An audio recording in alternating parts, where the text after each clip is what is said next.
mga lugar sa bansa ang nagdeklara na ng pertussis outbreak.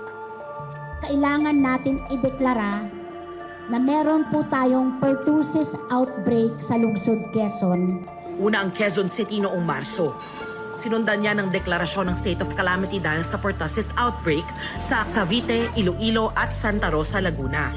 Ang pertussis ay mas kilala bilang whooping cough. Sa Filipino, ubong dalahit o tusperina. May mahigit 1,500 kaso ng pertussis sa Pilipinas mula Enero hanggang ikalawang linggo ng Abril. 64 na ang namamatay. Sa kabuuang bilang ng mga kaso, 77% ay mga batang under 5 years old.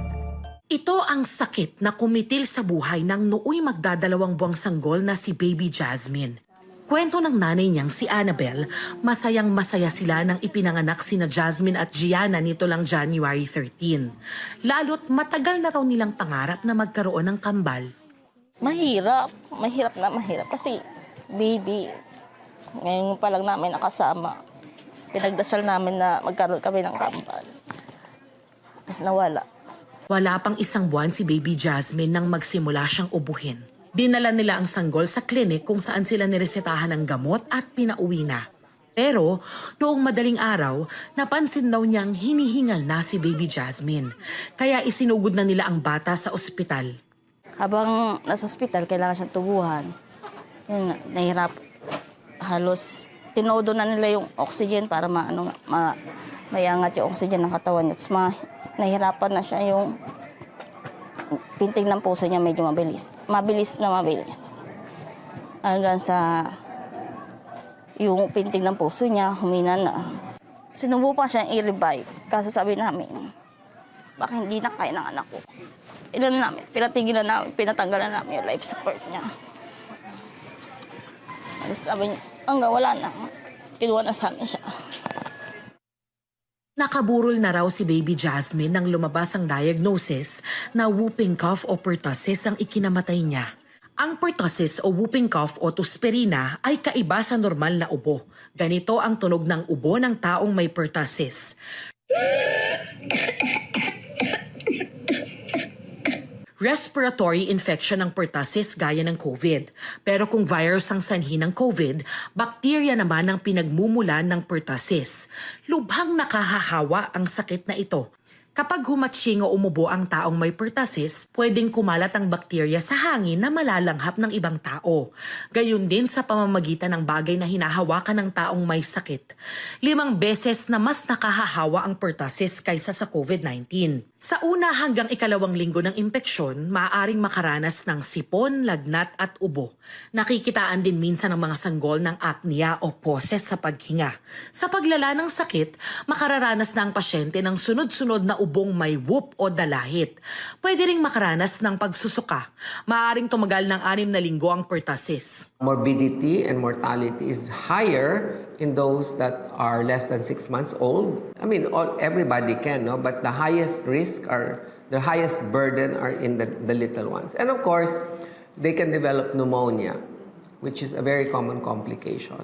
Hindi na bago ang pertussis na nakatala na sa kasaysayan noon pang ika-16 na siglo. Mahigit 100 taon ang may bakuna kontra pertussis. May mga gamot na rin para sa mga sintomas nito. Sa Pilipinas, kasama sa mga bakunang libreng makukuha sa health centers ang bakuna laban sa pertussis. Kung ganon, bakit nagkakaroon pa rin ngayon ng pertussis outbreak? Ayon mismo sa Health Department, bumaba raw kasi ang bilang ng mga nagpabakuna. Dahil nung COVID-19 pandemic ay nag-lockdown. Ibig sabihin ng ating mga bata ay hindi na bakunahan dahil nasa bahay. Lahat ng tao nakatutok sa COVID. Kasama na rin dito ang pagdami ng mga nagdududa sa mga epekto ng bakuna at ang mga taong nakampante kaya hindi pinabakunahan ang mga anak. Maraming dahilan ng hesitancy. Pinakamadalas na tinuturo is yung sa Dengvac shop. Meron rin mga ibang bagay tulad nung sinasabi na complacency. Ibig sabihin, hindi naman sila natatakot, yung ating mga nanay, pero sila po ay nagsasabi, hindi naman kailangan. May ibang tulad ni Baby Jasmine. Pababakunahan na sana pero hindi na umabot dahil naunahan na ng sakit. Pinaiigting na raw ng DOH ang pagbabakuna sa mga sanggol. Pero kulang ang supply ng bakuna kontra pertussis. Mahigit 60,000 doses na lang ang natitirang supply ng bakuna kontra pertussis sa bansa. Umorder na raw ang DOH ng 3 milyong doses. Pero sa Hunyo pa ito inaasahang dumating sa bansa.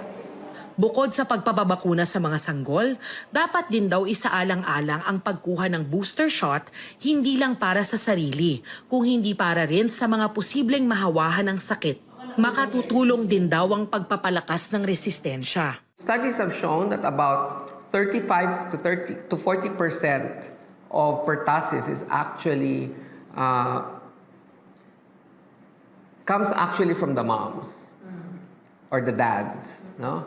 And then the remaining 40% comes from the other siblings who have pertussis, the older ones that you don't know na tusperina pala yon, tapos may baby ka sa bahay na nahawa. Kagaya ng natutuhan natin noong may COVID pandemic, ugaliing maghugas ng kamay o mag-alcohol-based sanitizer. Takpan ang bibig at ilong kapag umuubo o bumabahing.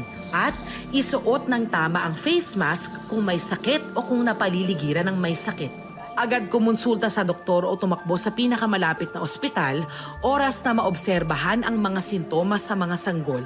Ito ang unang balita. Darlene Kai para sa GMA Integrated News.